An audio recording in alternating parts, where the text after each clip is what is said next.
Had to open or close. I don't know. Hi, everybody. What's up?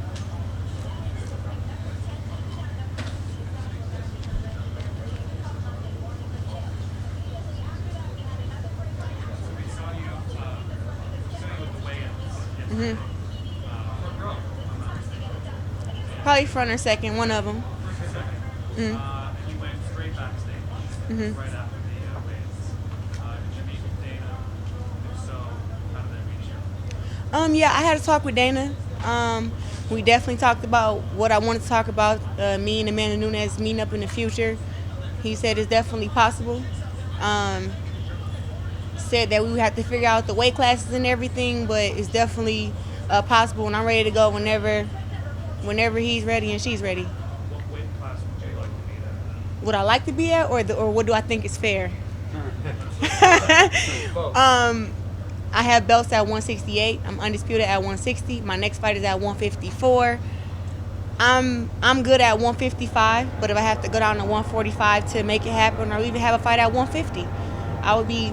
That will make me happy. But I also know that she fights at 145 and 135. How difficult would that be for you to Losing weight to go to any weight class is difficult. Just make it a little bit more with the extra pounds, but I know that with the discipline and with the hard work, it could get done. And has he spoken to, or did he relay a conversation that he had with Amanda as far as her interest in the bout? You know what he said? He said that Amanda would do anything. She feels she is the GOAT in MMA, and I'm the GOAT in boxing, and it'd be one of the biggest matches in boxing history. I think that you've never seen two women who are young, in their prime, hungry, and who just don't want to lose. So I think that me and her facing each other would be one of those fights that people would really see like fireworks and stuff like that. Just give us an idea. How long have you been in contact with Dana White about this potential fight? All I do is train, eat, and sleep. My manager has been in contact with Dana. He's spoke with me a few times, but really after after Amanda beat Chris Cyborg, it like crossed my mind. But then you have all these questions: Are you going to go to MMA? Do you want to bring her to boxing? And it was something that me and my team had to talk about. And of course, for me, boxing is my passion. I would love to do it in the ring, but I'm also a fair person. I'm fair game. If she come to my world, I'll be more than welcome to come to her world. So is that the best way to do it? Have her come to boxing and then you do a rematch in MMA? Absolutely. How confident are you that she's going to win tonight? And if she doesn't, how do you feel about facing Jamaica? First and foremost, Amanda Nunes is a winner. She's tough. She is one of the girls that you have nightmares about if you have to get in the ring with her. And I respect that. So I do think that tonight she's going to win. The girl she's fighting against is tough. I don't really know much about her, but I want to fight the best, and that's it. If Amanda was to lose, would you still want to fight her? Because obviously she's created a big name for herself in this sport. It'll kind of be like the torch would get passed over. Like I said, I want to fight the best. I mean, it's not like, oh, if she loses, then nobody cares about her. She still, was the champ, and what they say, once the champ, always the champ. It doesn't mean that just because she lost one fight that she's not good anymore, that just this fight wasn't her time. Chris Cyborg, when she fought against Amanda Nunes, it wasn't her time. Now she's doing big things in Bellator. We see a lot of MMA people. Just an MMA match and not boxing? Would you be willing to do just MMA? Say it again? Would you be willing to do just an MMA match? Why would I do that? Because I'm like, Nunes had said she wants you to come to her world, and that's, she's an MMA fighter, she's not a boxer. well, I'm a boxer, I'm not an MMA fighter. So She was open to boxing. I don't sound open to MMA, but I'm willing to give her that respect and learn it. And like I said, do something bigger than what Conor McGregor and Floyd Mayweather did. Conor went to Floyd's world, and I'm willing to have her come to my world, but also come back, because I don't think either is an easy win for either of us. I feel like boxing is more in my favor, but Amanda Nunes can box also. Me, I don't know how to wrestle or kick or jiu-jitsu, so I'm coming in there kind of just to my left and my right, and she's coming in with her left, her right, her leg, her knee, her elbow, and I don't know any of that stuff, but if you give me the time to learn it, I could give her a hell of a fight in MMA. What does it say about you that we see so many MMA fighters want to go to boxing? What does it say about you that no boxers particularly want to come here, but you're willing to do so? It tells you that I'm 24, I'm young, and I'm hungry, and I'm the GOAT. I'm the greatest one of all time in boxing, undefeated, 2-time Olympic gold medalist. I think I'm an 8-time world champion. I don't lost count of how many belts I have. January 10th, I'll be the fastest boxer to become a 3-time division world champion. Faster than Lomachenko. He did it in 12 fights. I'm about to do it in 10. It just shows you that I just really want to know who's the best, who's the baddest. And if it's Amanda, then we have to put it to the test. It's the fact you want to fight Amanda next. Is that an indicator that you've achieved everything you can in the sport of boxing? Have you cleared everything out now in boxing, and that's why you're looking to MMA for the next big fight?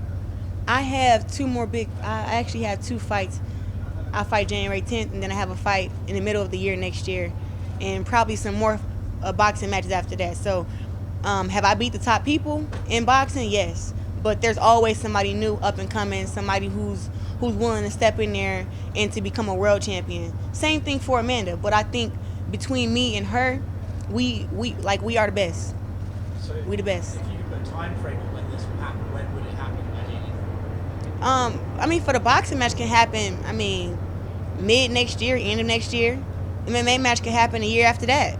It's just about whenever we get a deal signed and sealed, and when they let me know how much time I have to get ready to get it inside the Octagon. And I'm not talking about 6 months or a year, but give me actual time where I can have a chance. Like, I feel like I have a chance now, but once we go to the ground and stuff, I have to learn that. And I know that me being an Olympic athlete, I know that I can learn different sports and catch on quicker than just a regular person. During this meeting, was there any discussion of venue? No. Potential venue? No. Okay, and if you were to start training MMA, have you thought about what camp you would work with? You know what? I like Top Team in Miami. I have a lot of friends down there. I know a lot of the coaches already. I'm kind of already been in the MMA world. I have a lot of friends just through social media. Like, social media makes it easy to be friends with anybody. So I've already reached out to so many people to just like, hey, show me this. I like how you do that. And everybody always wants me to show them some of my boxing skills. So it's a good trade deal for me, and I'm willing to start learning whenever we get something set in stone. There are a lot of MMA fighters that are actually very underrated as boxers, and I know you probably train with some of them. Can you give me some feedback on what it's like to go pure boxing with a top-level MMA fighter? MMA fighters are tough. That's one thing, but I feel like just like when you, example, Amanda Nunes is I think she's a black belt in jiu-jitsu. In boxing, I'm a black belt. If we had belts, I've been boxing since I was 11 years old. Now I'm 24. I've been to 2 Olympic Games, a bunch of World Championships, Pan American Games, and so with MMA, it's like if you don't have good boxing skills, you can always go to your second option and your third option. But in boxing, if you can't box, you just can't box. So that's the difference. But a lot of MMA guys are decent with their hands, but when it comes to the actual, fighting when they're tired, buying the feints, actually using the jab as an actual punch and not just something just to put out there, it's a different game in boxing than it is MMA. It's like apples and oranges. From your understanding of these meetings your team have had with Dana, if you could put a number on how likely this is going to happen, say out of a percentage out of 100, how likely are we going to see you versus Amanda? I would say about 80 right now. I would say about 80. Yeah. I feel like Amanda she is as confident as I am.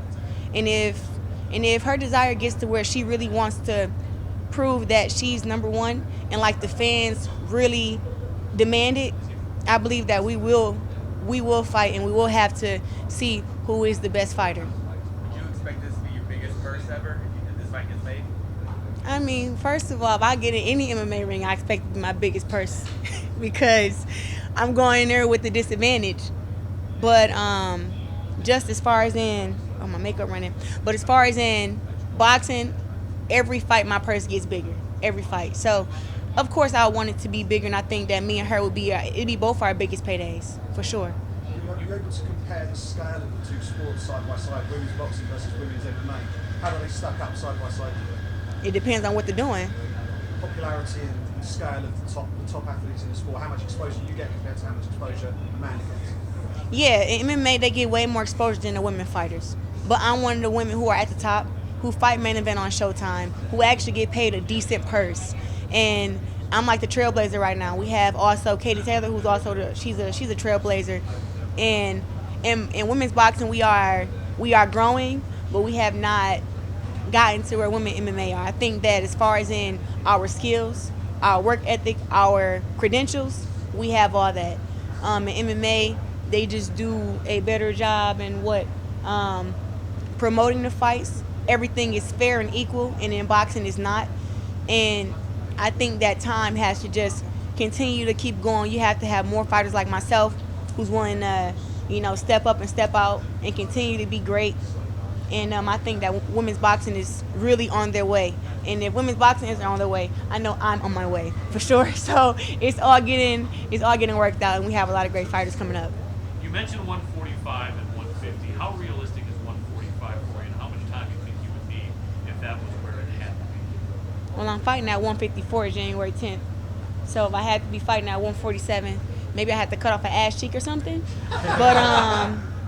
But it's definitely possible.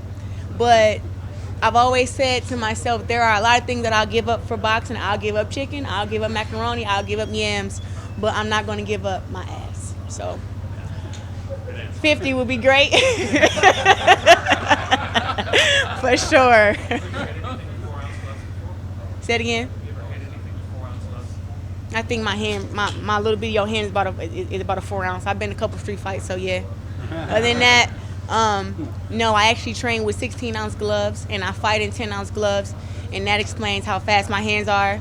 And if they put me in 4-ounce gloves, they'll be calling me Muhammad Ali, because these hands will be floating like a butterfly, stinging like a bee. Okay. No problem. We're stopping here again. I'm gonna stop.